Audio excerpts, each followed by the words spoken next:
Terima kasih kita ucapkan kepada Syofa dan kawan-kawan. Kedaulatan dunia, surahan Al-Quran yang akan dibacakan oleh Uka dan kawan-kawan. Kepada Uka dan kawan-kawan disilakan.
Please of all, let us pray and thank the presence of Allah Subhanahu wa Ta'ala. Salawat and greeting before out to the Prophet Muhammad Sallallahu Alaihi Wasallam. Hadirin yang saya hormati, kita merayakan Maulid Nabi tidak lain karena kita cinta dan rindu kepada Nabi. Dan kita ingin di akhirat kelak berkumpul bersamanya di surganya Allah. Maka dari itu kita haruslah meningkatkan ibadah kita, khususnya sholat. Banyak yang enggan mengerjakan sholat, banyak pula yang lalai dalam sholatnya.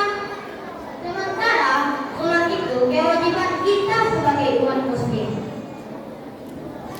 Banyak di kalangan pemuda sana yang tidak tahu cara sholat, tidak tahu ilmunya, dan banyak pula yang asal-asalan dalam sholatnya. Nah, dari itulah kita belajar bahwa sholat tanpa ilmu itu bahaya. Contoh kita sholat tanpa ilmu adalah ketika kita mengucapkan salam, harusnya pertama kita menoleh ke kanan, tapi malah kita menoleh ke kiri karena tidak tahu. Dan ujung-ujungnya kita berhadapan dengan makhluk sebelah dan wow, kita bertatapan mata deh. Maka dari itu pentingnya kita menuntut ilmu dan belajar. Kita juga jangan melalaikan sholat. Ini contoh-contoh orang yang melalaikan sholat. Waktu subuh gak sholat malah pergi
Sa